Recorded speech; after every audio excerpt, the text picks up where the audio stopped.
Sous le ciel impitoyable du Nevada, où le soleil dardait ses rayons comme des lames de feu sur l'asphalte brûlant de l'autoroute 68, une rencontre anodine allait se transformer en un affrontement d'une intensité dramatique. Claire Dubois, colonel de réserve de l'armée française, médecin militaire respecté, conduisait son élégante berline argentée, revenant d'une conférence médicale à Reno. À 43 ans, elle portait avec fierté l'uniforme impeccablement repassé de son rang, ses insignes scintillant sous la lumière crue du désert. Ses cheveux bruns, soigneusement relevés en un chignon strict, et ses lunettes à monture fine trahissaient une rigueur acquise au fil des années dans les salles d'opération et sur les champs de bataille. Ce jour-là, alors qu'elle savourait la fraîcheur de la climatisation et le bourdonnement régulier du moteur, un soubresaut soudain secoua la voiture. Le moteur toussa, cracha, puis s'éteignit, la laissant immobilisée sur le bas-côté gravillonné de l'autoroute déserte. Claire posa ses mains à 10h10 sur le volant, un réflexe de prudence enseigné par des années d'entraînement militaire, et attendit, le regard fixé sur le rétroviseur. Quelques minutes plus tard, une voiture de patrouille glissa silencieusement derrière elle, ses gyrophares éteints mais menaçants. Un frisson la parcourut, non pas de peur, mais d'une intuition aiguisée. Cette halte n'allait pas être une simple formalité. L'officier Michel Durand, un homme trapu d'une trentaine d'années, sortit de la voiture de patrouille, son badge usé par les années reflétant le soleil. Son regard, masqué par des lunettes d'aviateur aux verres miroirs, s'attarda sur la plaque d'immatriculation française de Claire, une rareté dans ce coin reculé du Nevada. Permis et carte grise. Aboya-t-il sans préambule, sa voix teintée d'une hostilité à peine voilée. Son partenaire, Luc Moreau, un homme plus âgé aux cheveux grisonnants et au sourire narquois, resta en retrait, appuyé contre la portière du véhicule de police, les bras croisés, observant la scène comme un spectateur amusé.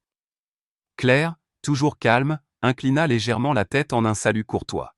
« Bonjour, officier. » dit-elle en anglais avec un léger accent français, sa voix posée mais ferme, avant de tendre la main vers la boîte à gants pour récupérer ses documents. Elle portait l'uniforme d'une colonelle, ses décorations militaires soigneusement épinglées, mais elle choisit de ne pas mentionner son rang, préférant une approche discrète pour éviter d'attiser les tensions. Pourtant, dès que Durand examina sa photo sur le permis, son ton changea. « Qu'est-ce qui vous amène ici ? On ne voit pas beaucoup de Français sur cette route, lança-t-il avec un rictus, son sous-entendu clair comme le cristal. Elle n'avait rien à faire ici, sous ce ciel aride où personne d'autre n'était en vue. L'air sec semblait vibrer d'une menace diffuse, et ce qui aurait dû être un simple contrôle routier prenait une tournure inquiétante. Claire sentit le poids du préjugé s'abattre sur elle, mais son pouls resta régulier. Des années d'entraînement dans des zones de conflit lui avaient appris à garder son sang-froid sous pression. « Je reviens d'une conférence à Reno. » répondit-elle calmement, espérant apaiser la situation. Mais Durand, loin de se détendre, plissa les yeux. « Vous rouliez à 67 dans une zone à 60 miles à l'heure, grogna-t-il, bien qu'aucun panneau de limitation de vitesse ne soit visible sur ce tronçon isolé. Claire, poliment, fit remarquer l'absence de signalisation, suggérant qu'un panneau pouvait être caché par la végétation rare du désert. Durand ignora sa remarque, son regard glissant sur son uniforme. « Joli costume. » ricana-t-il, sa voix dégoulinante de mépris. Puis, sans justification, il exigea de fouiller son véhicule. Claire fronça les sourcils, un éclair de défi dans les yeux. « Sur quelle base légale, officier ? » demanda-t-elle, sa voix toujours mesurée mais teintée d'une autorité naturelle. Cette question sembla attiser la colère de Durand. Il s'approcha, son ombre s'étendant sur la portière, et ordonna d'un ton sec. « Sortez de la voiture. Maintenant. » À cet instant, un camion passa lentement sur l'autoroute, son conducteur, Jean-Paul, un homme robuste d'une cinquantaine d'années au visage buriné par le soleil, ralentissant pour observer la scène. Il gara son véhicule à une centaine de mètres, sortit son téléphone et commença à filmer discrètement. Claire, ignorant encore l'existence de cet allié inattendu, obtempéra à l'ordre de Durand, mais non sans protester calmement. « Je suis colonel de l'armée française. Je ne vois aucune raison pour une fouille. » Ces mots ne firent qu'enrager Durand davantage. Il la saisit par le bras, la tirant hors de la voiture avec une force inutile, et la plaqua contre le capot brûlant de sa berline.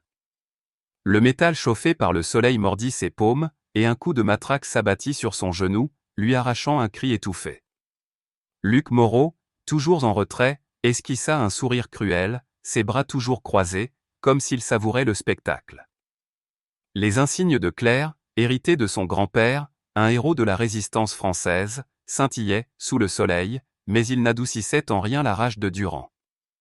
Une bordée d'injures et raciales jaillit de sa bouche, chaque mot comme une lame visant à l'humilier, à réduire son rang et ses accomplissements à néant. Claire, le visage impassible, refusait de lui donner la satisfaction d'une réaction. Elle savait qu'un faux mouvement pouvait lui coûter cher, peut-être même sa vie.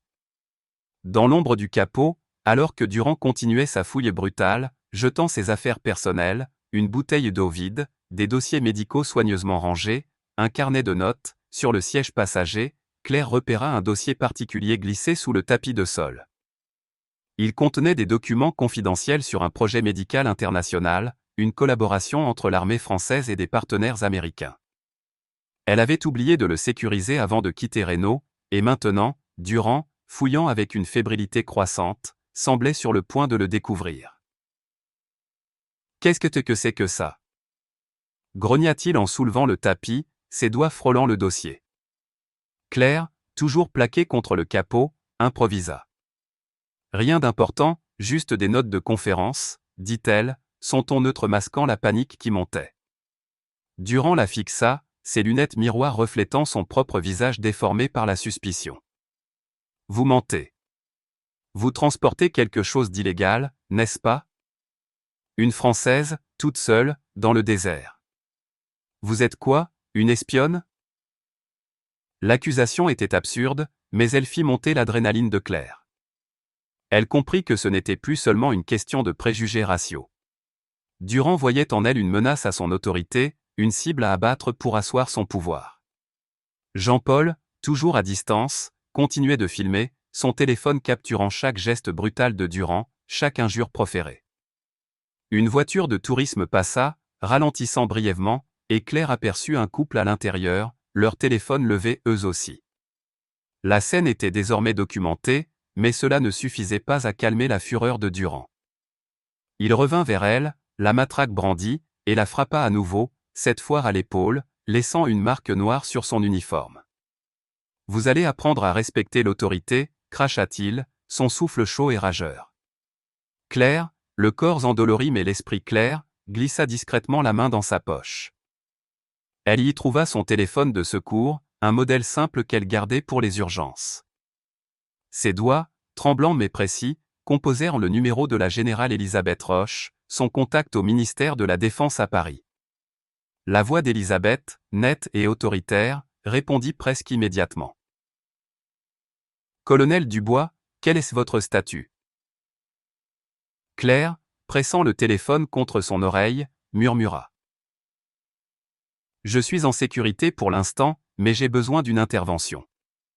L'officier Durand appelle des renforts. » Un silence tendu suivit. Puis Elisabeth prit la parole, sa voix résonnant comme un ordre militaire. « Officier Durand, ici la générale Elisabeth Roche, ministère de la Défense française.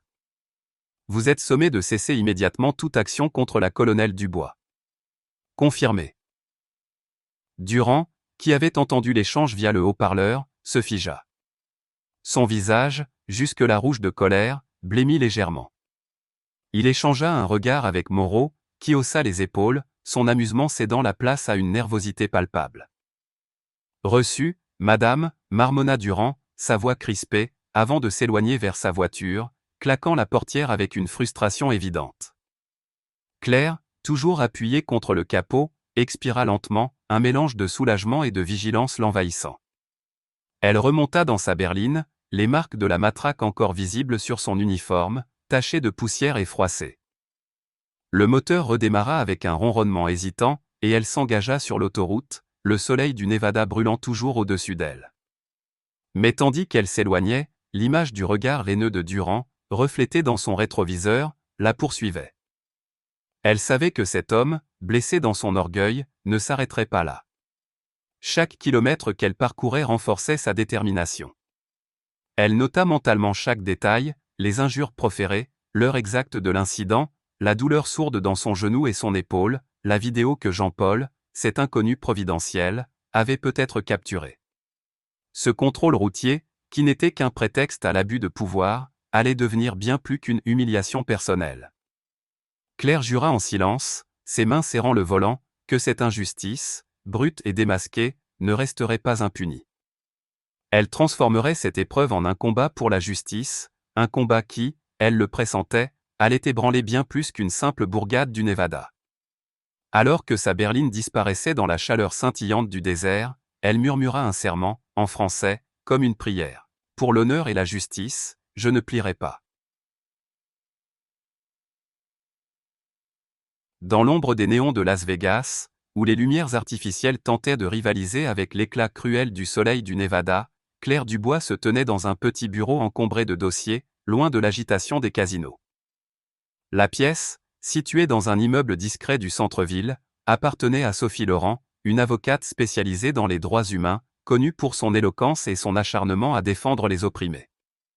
Sophie, une femme d'une quarantaine d'années aux cheveux blonds coupés au carré et au regard perçant, feuilletait un carnet de notes, ses lunettes glissant légèrement sur son nez. À ses côtés, Antoine Berger, un journaliste indépendant à l'allure décontractée, tapait frénétiquement sur son ordinateur portable, ses lunettes rondes reflétant l'écran lumineux. Les murs étaient tapissés de coupures de presse et de cartes du Nevada, épinglées comme une toile stratégique. Claire, toujours en uniforme, bien que froissée par l'incident sur l'autoroute 68, se tenait droite, ses mains croisées dans le dos, un mélange de détermination et de fatigue dans les yeux. L'épreuve qu'elle avait subie quelques jours plus tôt n'était que le prélude d'une bataille bien plus vaste, et elle le savait. Ce n'était pas seulement son honneur qui était en jeu, mais celui de tous ceux qui, comme elle, avaient été victimes d'un système corrompu, drapé dans l'uniforme de l'autorité. La lutte pour la justice venait de commencer, et Claire, avec l'aide de ses nouveaux alliés, était prête à frapper fort. Le premier pas fut de retrouver Jean-Paul, le chauffeur de camion qui avait filmé l'agression. Après des heures de recherche, Antoine, grâce à ses contacts dans les réseaux de transporteurs, localisa l'homme dans un dîner à la sortie de Dusk Creek. Jean-Paul, un ancien ouvrier du port de Marseille reconverti en routier aux États-Unis, avait le visage marqué par le soleil et une voix rauque, empreinte d'un accent provençal. Assis devant une tasse de café noir, il tendit son téléphone à Claire, les images tremblantes de l'incident sur l'autoroute défilant sur l'écran. On y voyait clairement Michel Durand la plaquer contre le capot, sa matraque s'abattant sur son épaule, et les injures raciales qu'il crachait avec une rage froide. « J'ai tout vu, mademoiselle Shaw, dit Jean-Paul, son regard franc rencontrant le sien. Ces types, ils se croient au-dessus des lois. Mais moi, j'ai grandi dans un quartier où on apprend vite à reconnaître l'injustice. » Claire hocha la tête, touchée par sa solidarité. Ce témoignage visuel, brut et indiscutable, serait la première arme dans leur arsenal. Sophie, prenant des notes, proposa immédiatement de diffuser la vidéo via les réseaux sociaux et les médias locaux, mais Claire, fidèle à l'esprit méthodique de l'armée française, insista pour construire un dossier solide avant toute action publique. « Si nous agissons trop vite, ils nous discréditeront. » murmura-t-elle, ses doigts frôlant la marque encore douloureuse sur son épaule. Leur enquête prit une tournure décisive lorsqu'une nouvelle alliée inattendue se présenta. Marie Dubois, une ancienne officière de police de Dusk Creek, sans lien de parenté avec Claire, mais partageant son nom et une même indignation face à l'injustice. Marie, une femme d'une cinquantaine d'années aux cheveux poivre et sel et à l'attitude réservée, avait quitté la police après des années de pression pour fermer les yeux sur les abus de ses collègues. Elle contacta Sophie par un message crypté, proposant de partager des documents internes qu'elle avait conservés. Dans un café discret à Henderson, Marie remit à Claire une clé USB contenant des courriels, des rapports de patrouille et des tableaux détaillant un système de quotas de contravention ciblant les minorités ethniques. Ils appellent que ça optimisation des revenus, expliqua Marie, sa voix tremblante de colère contenue. Chaque mois, Durand et Moreau recevaient des primes pour leurs arrestations dans les quartiers hispaniques et afro-américains. Claire sentit une vague de dégoût monter en elle, mais aussi une détermination accrue. Ces preuves, combinées à la vidéo de Jean-Paul, formaient un dossier accablant contre le département de police de Dusk Creek. Mais la lutte ne se limitait pas à la collecte de preuves. Quelques jours après l'incident, Claire reçut un appel de sa mère, Élise, qui tenait une petite boulangerie familiale à Las Vegas, un lieu chaleureux où l'odeur des croissants et des baguettes attirait les habitants du quartier. « Ils ont vandalisé la boutique, Claire, dit Élise, sa voix brisée. Des œufs écrasés sur la vitrine, des graffitis insultants. Ils savent que c'est toi. » Claire, le cœur serré, prit le premier avion pour Las Vegas. En arrivant, elle trouva la boulangerie défigurée, des mots haineux barbouillés en peinture rouge, des viennoiseries piétinées sur le trottoir. Son père, Philippe, un homme discret au sourire doux, ramassait les débris, refusant de céder à la peur. « Nous sommes des Dubois, murmura-t-il, posant une main sur l'épaule de sa fille. On ne plie pas. » Cette attaque, clairement orchestrée par Durand ou ses complices, ne fit que renforcer la résolution de Claire. Elle passa la nuit à installer des caméras de sécurité autour de la boulangerie, promettant à ses parents que les responsables paieraient. Pendant ce temps, Antoine, infatigable, creusait dans les archives publiques et découvrait un lien troublant. Michel Durand était protégé par un homme influent, le sénateur français Jacques Lefebvre, un homme politique conservateur basé à Paris mais ayant des intérêts financiers aux États-Unis. Lefebvre, connu pour ses discours sur l'ordre et la sécurité, avait des connexions avec le syndicat de police de Dusk Creek, finançant leur campagne locale en échange de faveurs. Pire encore, Antoine intercepta un article dans un journal local, publié sous la plume d'un chroniqueur douteux, qui peignait Claire comme une agitatrice étrangère ayant provoqué les officiers. L'article, clairement inspiré par Lefebvre, suggérait que ces documents médicaux confidentiels, découverts lors de la fouille, étaient liés à des activités illégales. Claire, furieuse mais lucide, comprit que Lefebvre utilisait son influence pour la discréditer. Sophie, avec son flair juridique, proposa une contre-attaque. « Nous devons exposer Lefebvre, mais il nous faut des preuves solides de ses liens avec Durand et le syndicat. » Leur plan prit forme dans le bureau de Sophie, transformé en véritable salle de guerre. Antoine, grâce à un informateur anonyme, obtint des relevés bancaires montrant des transferts d'argent entre une société écran de Lefebvre et le syndicat de police. Marie, de son côté, fournit des enregistrements audio où Durand se vantait de ses protections en haut lieu. Claire, toujours méthodique, insista pour authentifier chaque document avant de passer à l'action. Mais la pression montait. Une nuit, alors qu'elle rentrait à son hôtel, Claire remarqua une voiture sombre qui la suivait à distance. Elle accéléra, son entraînement militaire prenant le dessus, et sema le véhicule dans les ruelles de Las Vegas. Lorsqu'elle raconta l'incident à Sophie, celle-ci fronça les sourcils. « Ils ne reculeront devant rien. Nous devons frapper les premiers. » Le moment décisif arriva lorsque Antoine, après des nuits blanches à analyser les données, monta un montage vidéo combinant les images de Jean-Paul, des extraits d'enregistrement de Marie, et des témoignages d'autres victimes de Dusk Creek. Une femme, Rosa Martinez, une serveuse d'un dîner local, raconta comment Durand l'avait arrêtée sans raison, la menaçant de déportation si elle ne payait pas une amende sur le champ. Un étudiant, Jamal Carter, décrivit une fouille humiliante orchestrée par Moreau, qui riait en proférant des insultes raciales. Ces témoignages, bruts et bouleversants, furent diffusés par une chaîne locale, grâce au contact d'Antoine. La vidéo devint virale en quelques heures, déclenchant une vague d'indignation sur les réseaux sociaux sous le hashtag #Justice pour tous. Les habitants de Dusk Creek, jusqu'alors silencieux, commencèrent à partager leurs propres histoires, révélant un schéma systématique d'abus. Le département de police, acculé, annonça une enquête interne, mais Claire savait que ce n'était qu'une façade. Jacques Lefebvre, depuis Paris, intensifia ses attaques, publiant un communiqué accusant Claire d'être une « militaire instable », cherchant à déstabiliser les relations franco-américaines. Mais l'élan était de leur côté. Sophie déposa une plainte officielle auprès du procureur général du Nevada, appuyée par les preuves accumulées. Jean-Paul, devenu un allié fidèle, témoigna devant une commission citoyenne, sa voix rauque résonnant avec une sincérité désarmante. Marie, quant à elle, accepta de parler publiquement, brisant des années de silence imposées par ses anciens collègues. Alors que Claire regardait la vidéo virale sur l'écran de son téléphone, assise dans le bureau de Sophie, elle sentit une lueur d'espoir. Ce n'était qu'un début, mais le mur de l'injustice commençait à se fissurer. Elle murmura, presque pour elle-même, une maxime de son grand-père résistant. La vérité est une arme lente, mais imparable. Le combat pour la justice, loin d'être terminé, venait de prendre un tournant décisif.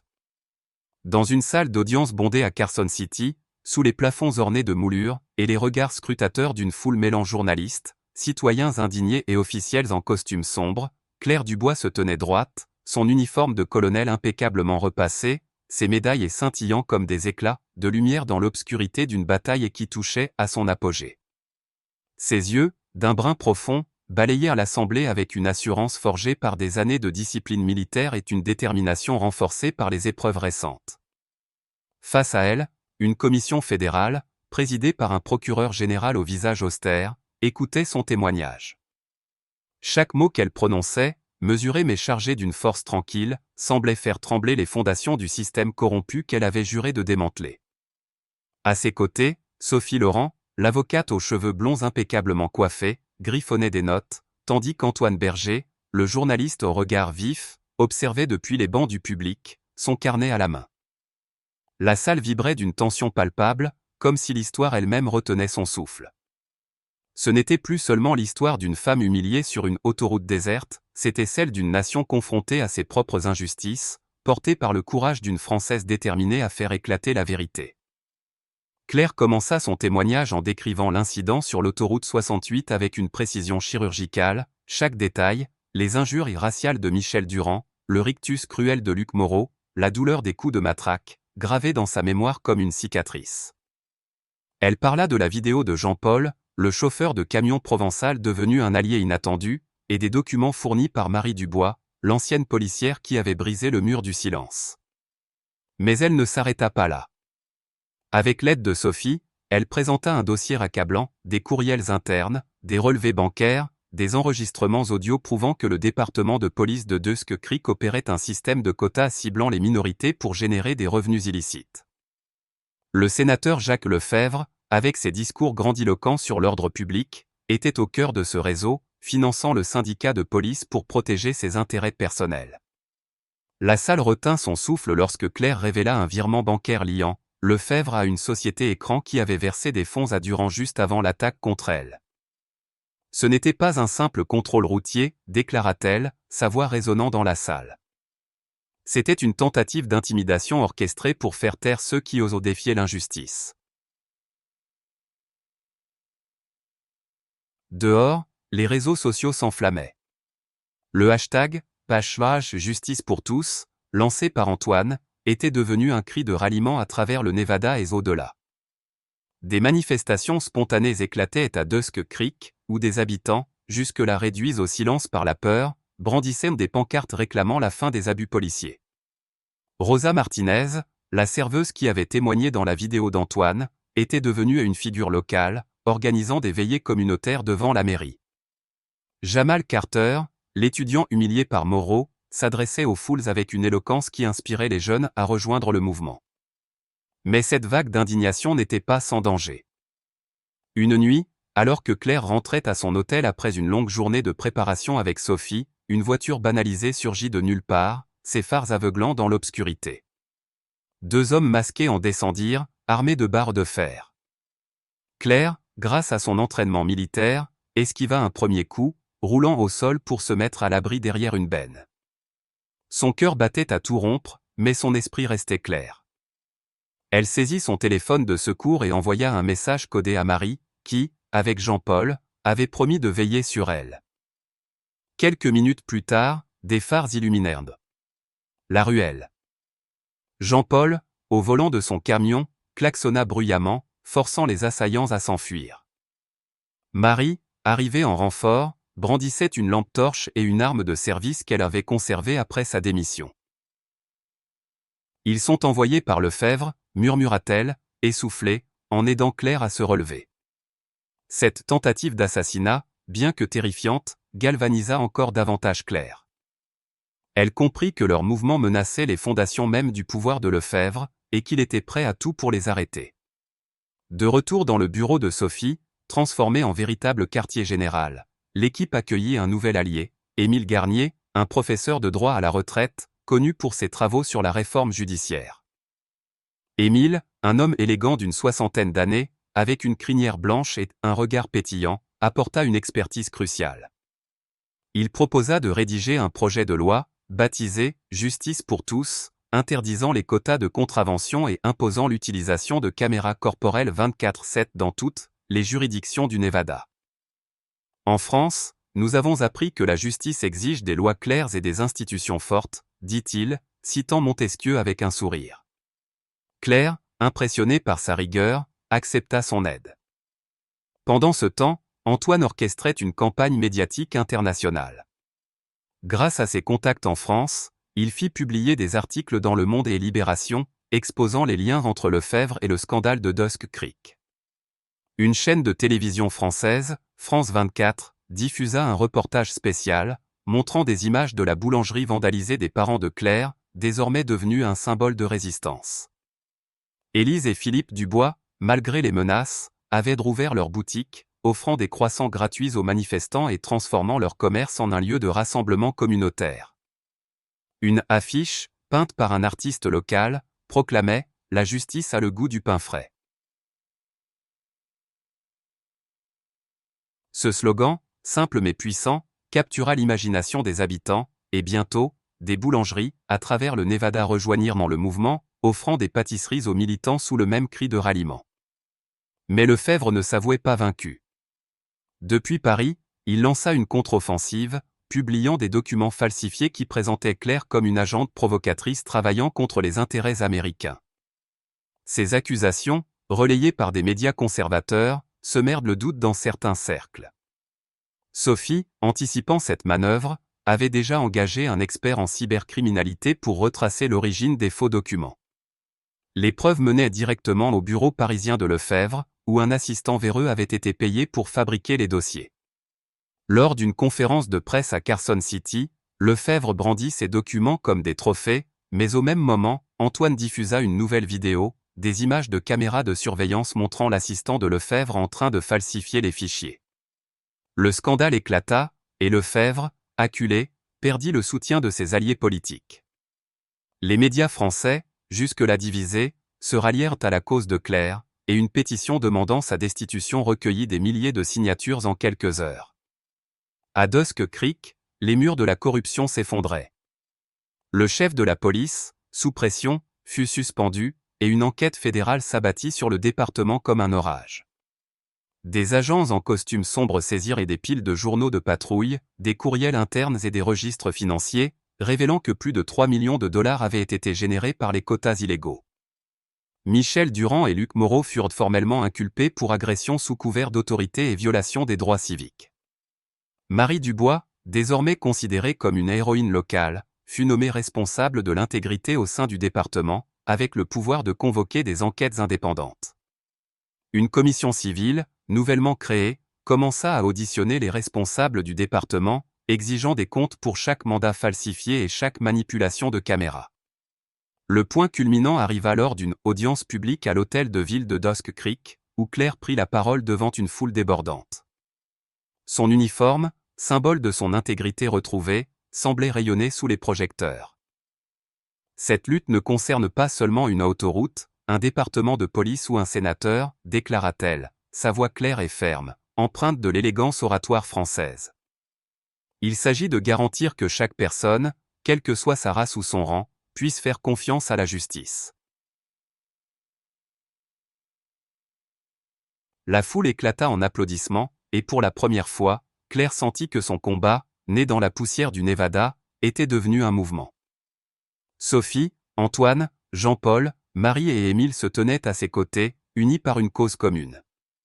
Ensemble, ils avaient transformé une injustice personnelle en une vague de réformes qui secouait le Nevada et inspirait le monde.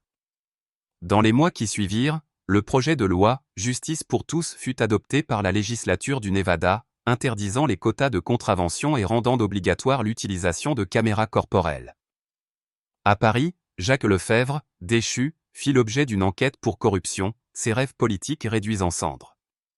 La boulangerie des Dubois devint un lieu de pèlerinage, où des officiers et des citoyens se rencontraient pour des tchas.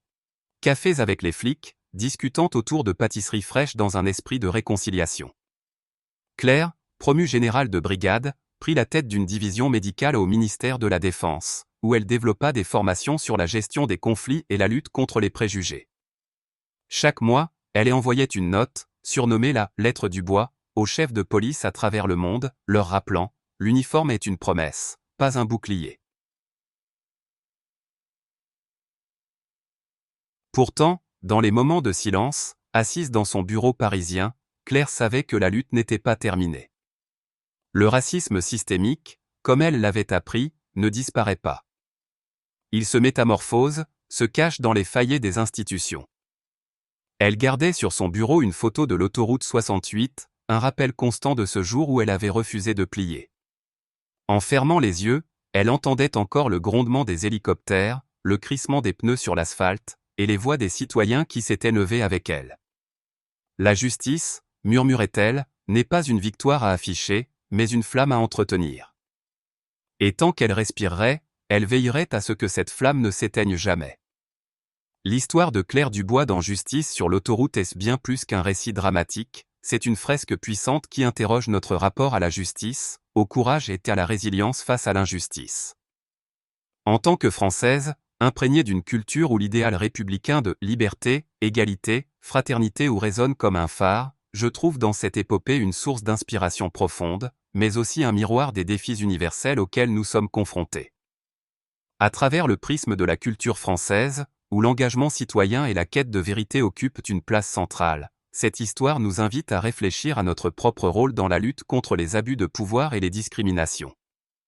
Voici mes impressions et les leçons que j'en tire, applicables à notre quotidien, suivies d'un appel vibrant à l'action pour soutenir cette cause. Le courage de Claire, face à l'hostilité brutale de Michel Durand et Luc Moreau, incarne une valeur chère à la culture française, celle de tenir tête à l'injustice, même au péril de sa vie. Comme Jeanne d'Arc ou les résistants de la Seconde Guerre mondiale, Claire refuse de plier, même lorsque son uniforme, symbole de son honneur, est souillé par la violence et les insultes. Ce courage n'est pas seulement physique, esquiver une attaque, survivre à une tentative d'assassinat, mais aussi moral. Elle choisit de transformer son humiliation personnelle en un combat collectif, une démarche qui résonne avec l'esprit des Lumières, où l'individu peut, par sa détermination, éclairer les ombres de l'oppression. Dans ma vie, cela m'inspire à ne pas détourner le regard face aux petites injustices du quotidien, un collègue marginalisé, une remarque discriminatoire ignorée. Comme Claire, je peux choisir de parler, d'agir, même si la voix tremble ou si le risque semble grand. Un autre enseignement majeur de cette histoire est l'importance de la solidarité. Claire ne triomphe pas seule. Jean-Paul, le chauffeur de camion, Sophie, l'avocate, Antoine, le journaliste, Marie, l'ancienne policière, et Émile, le professeur de droit, forment une coalition improbable mais unie par un idéal commun. Cette entraide reflète l'esprit français des mouvements citoyens, comme les grandes manifestations pour les droits ou les cercles intellectuels qui débattent pour faire avancer la société. En France, la devise « Fraternité au n'est pas un vain mot », elle se manifeste dans les réseaux d'entraide, les associations, ou même les simples gestes de voisins. Appliquée à ma vie, cette leçon me pousse à chercher des alliés, à tendre la main à ceux qui partagent mes valeurs, et à ne jamais sous-estimer le pouvoir d'un collectif. Que ce soit dans un projet professionnel ou une cause communautaire, je peux m'appuyer sur d'autres pour amplifier mon impact. L'approche méthodique de Claire, qui préfère construire un dossier solide avant d'agir, m'a particulièrement frappé. Dans une culture française où l'éloquence et la réflexion sont valorisées, son refus de céder à l'impulsion, malgré la douleur et l'urgence, est un modèle de stratégie. Elle rappelle les grandes figures comme Simone Veil, dont la persévérance et la rigueur ont permis des réformes historiques. Cette patience stratégique m'enseigne qu'un changement durable exige du temps, des preuves et une vision claire. Dans ma vie, cela signifie que je dois parfois temporiser, recueillir des faits avant de confronter une injustice, que ce soit au travail ou dans ma communauté. Une pétition mal préparée ou une accusation sans fondement peut nuire plus qu'aider. La justice, comme le bon vin, demande du soin et de la maturité. Enfin, l'histoire de Claire est un cri contre la résignation. Même face aux attaques de Jacques Lefebvre, aux tentatives de discrédit et aux menaces physiques, elle persévère, portée par une conviction que l'injustice ne doit pas avoir le dernier mot. Cette ténacité résonne avec l'esprit français de résistance, celui des écrivains comme Victor Hugo, qui dénonçaient les abus par la plume, ou des citoyens qui, aujourd'hui encore, manifestent pour défendre leurs droits. Pour moi, cela signifie refuser de baisser les bras face aux obstacles, qu'il s'agisse d'un système bureaucratique oppressant ou d'une discrimination insidieuse. Chaque pas, même petit, écrire à un élu, signaler un abus, soutenir une cause, est une pierre posée sur le chemin de la justice. Dans ma vie, ces leçons se traduisent par des actions concrètes. Je m'engage à écouter activement ceux qui subissent des injustices, à l'image de Claire recueillant les témoignages de Rosa et Jamal. Je m'efforce de cultiver la patience, en préparant soigneusement mes démarches, que ce soit pour défendre une cause ou résoudre un conflit. Je cherche aussi à tisser des liens avec des personnes partageant mes valeurs, comme Sophie et Antoine l'ont fait pour Claire. Enfin, je m'inspire de son courage pour oser m'exprimer, même dans des situations où le silence serait plus confortable. Que ce soit en signalant une discrimination au travail ou en soutenant une association locale, je veux être une actrice du changement, aussi modeste soit mon rôle.